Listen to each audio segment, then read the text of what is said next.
Olá pessoal, Flávio aqui de novo, nesse belo domingo de Páscoa, né? Domingo de trabalho. Eu trabalhei duro, a maior parte do dia, estamos no meio da tarde aqui quando eu estou gravando esse vídeo. E eu queria mostrar para vocês o que eu preparei para vocês nesses últimos dias. Trabalhei o feriado inteiro, né? Para mim, como eu já falei para vocês, né? A pandemia está sendo um período de muita produtividade. Tem que ter alguma coisa positiva, não é mesmo?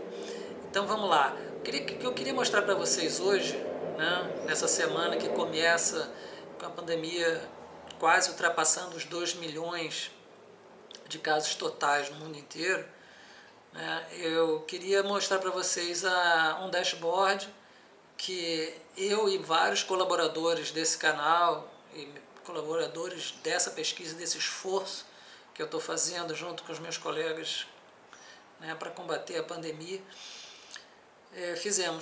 Fizemos nos últimos dias, todo mundo dando o seu melhor, cada um contribuindo naquilo que sabia fazer melhor, e a gente conseguiu fazer uma coisa que, modesta à parte, está bem legal. Eu queria compartilhar com vocês.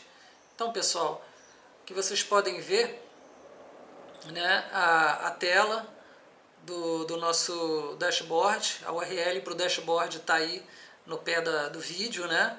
É covid19.mat, de matemática.br. Então é fácil de guardar, e eu pretendo ao longo do tempo, ao longo da pandemia, a gente continuar incrementando esse dashboard, colocando mais análises. E a ideia do dashboard, pessoal, a gente já tem feito releases de relatórios, artigos e tal, junto com um grupo de pesquisa mais formal, mas a ideia do dashboard, pessoal, é ter algo interativo que vocês possam explorar e entender o dado de maneira mais interativa. Então aqui, ó, a página inicial tem algumas informações sobre o que a que se pretende o dashboard, e eu vou passar para vocês cada seção. Então vamos lá. A primeira seção que eu queria falar para vocês é a seção de modelos, né? Que por enquanto só tem um modelo, mas terão outros, né? Então esse modelo é aquele que eu já havia falado para vocês em vídeos anteriores. É um modelo bem interessante porque mostra a ideia da quarentena, seu impacto na transmissão. A gente já falou disso em outros vídeos, eu vou falar um pouquinho mais aqui, porque agora a gente tem uma ferramenta muito legal para explorar o efeito da quarentena sobre o espalhamento no Brasil. A detalhe também, gostaria de dizer que a maior parte das análises aqui são focadas no Brasil. A gente até tem uma páginazinha com dados do mundo, quem tiver curiosidade, quiser consultar, mas basicamente nosso foco, 99% é Brasil, tá? Então vamos lá, está aqui o modelo, né? Passando aqui um pouquinho rapidamente para baixo, aqui tem as equações, quem tiver curiosidade, né, de conferir as equações. E aqui a gente então tem um gráfico interativo, onde a gente pode acompanhar as várias curvas, né? Aqui a curva verde é dos assintomáticos, essa curva aqui é a curva dos expostos, a vermelhinha aqui, o laranja, a curva dos infectados, e por aí vai. Tá? Tem a legendinha aqui embaixo, então é fácil de entender. Essa barra cinza, pessoal, esse bloco cinza aqui, significa o período de quarentena no nosso modelo. Então a gente tem aqui um parâmetro Q, né? Letra grega aqui no cantinho esquerdo, que eu estou mostrando com o mouse, que é a fração de quarentenados. Estamos considerando aqui Q de 70. Então 70% é a fração da população em quarentena, né? A gente até tem visto o governador de São Paulo falar que ele gostaria de ter uma quarentena de 70% a 80%, ótimo. É isso mesmo, a gente vai testar, só não precisa prender as pessoas, né? Mas a gente vai demonstrar aqui o efeito dessa quarentena de 70%. Então, eu queria mostrar para vocês aqui em cima, logo acima do gráfico, eu tenho a fração dos assintomáticos, alguns outros parâmetros mais operacionais de controle, que eu chamaria, inclusive a duração em dias da quarentena. Agora eu estou com essa barrinha aqui com a duração de apenas 10 dias. Vamos aumentar ela aqui, sei lá, para uns 50 dias, 53 dias, não importa exatamente o número, né? Olha o que acontece aqui na minha curva, né? Aqui a gente pode ampliar o nosso gráfico, fica mais fácil de ver. E olha o que acontece aqui na minha curva. Quando eu começo a quarentena, né, tem um efeito forte sobre a transmissão. Então, se a gente desligar aqui os assintomáticos, que não são do nosso maior interesse, a gente vê que os expostos, que são os novos casos, os números de novos casos, tem uma queda imediata e se mantém mais ou menos sob controle, ainda que subindo, porque nós continuamos tendo um R0 durante a epidemia maior do que 1, tá? Mas se eu suspender a quarentena, que significa essa linha vermelha aqui, o fim desse bloco cinza, olha só como os casos explodem novamente para cima. Então, gente, é um tremendo perigo a gente reduzir a pandemia enquanto ainda há muitos infectados em circulação na população. Nesse caso aqui, mais de 1 milhão de indivíduos infectados circulando, né? Eu posso ainda, para melhorar a visualização, desligar aqui a curva dos expostos, a dos infectados e a das hospitalizações acumuladas, e a gente fica apenas com a curva dos hospitalizados, que eu já tinha dito para vocês, né?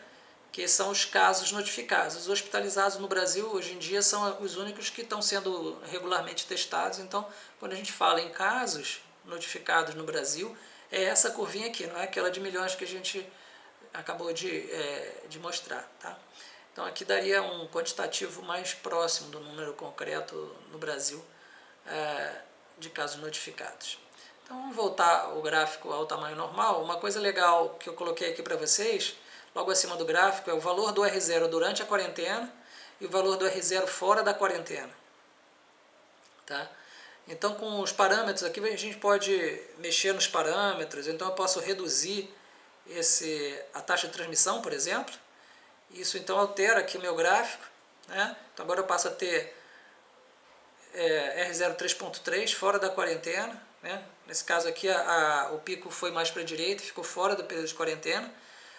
Isso não é problema, que eu posso avançar minha quarentena aqui para o dia, começar no dia, sei lá,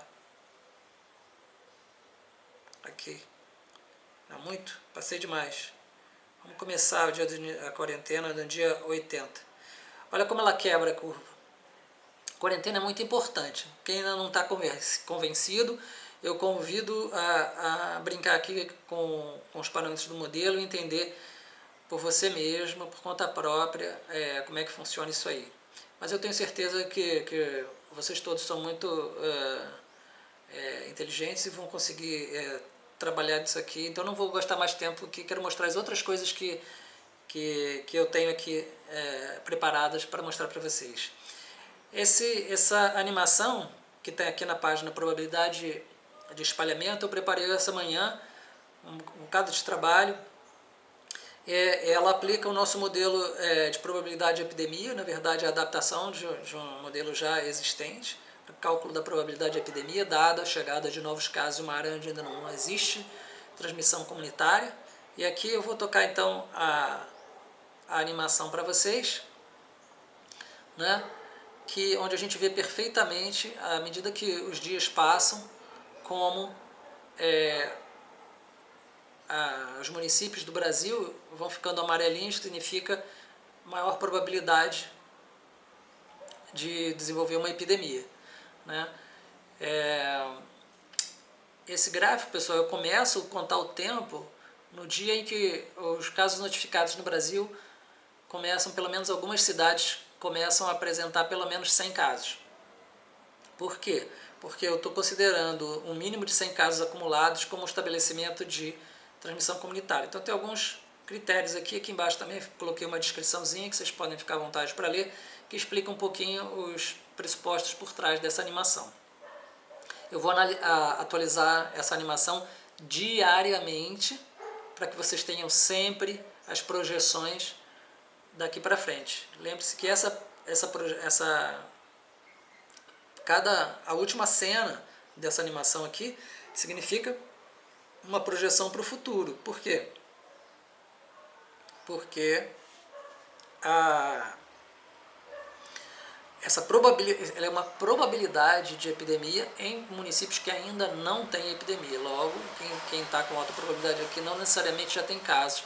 E aí depois vocês podem acompanhar e confirmar que aqueles municípios que estão sendo previstos terem epidemias, de fato, começam a desenvolver casos nas semanas subsequentes, né?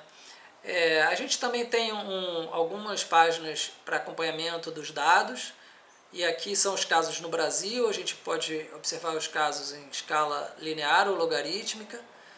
Não preste atenção nesse último ponto, isso aqui é um artefato do fato de ser o último ponto da curva, ainda não tá, os dados ainda estão com alguma imperfeição lá no Brasil I/O, eles estão sempre trabalhando. O Brasil I/O é um projeto crowdsource, né? Ou seja, ele usa o trabalho de voluntários para compor esses dados. Então, o último ponto de dados, geralmente, eles ainda estão acertando. Então, mas amanhã ele já vai estar ok, e aí sempre desconta o último ponto, que é tranquilo. O resto, os dados são bem confiáveis, né? A gente também tem um gráfico de mortes acumuladas.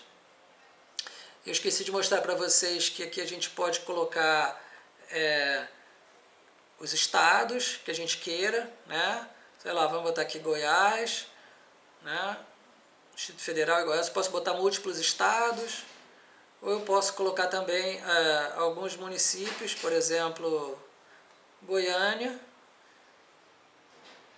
em Goiás, e aí eu passo a ter uma seleção aqui de vários municípios do estado de Goiás que eu posso comparar. Tá bom? Por fim, ou não, ainda por fim não, ainda temos uma página com os casos no mundo, né, que podem ser acompanhados da mesma forma que eu posso escolher os países. Então, se eu colocar aqui, vamos lá, Argentina, eu tenho a curva da Argentina, tá bom? Isso aqui é escala logarítmica, vou botar aqui a escala linear. Então, a Argentina está com cerca de 2.000 casos confirmados, né?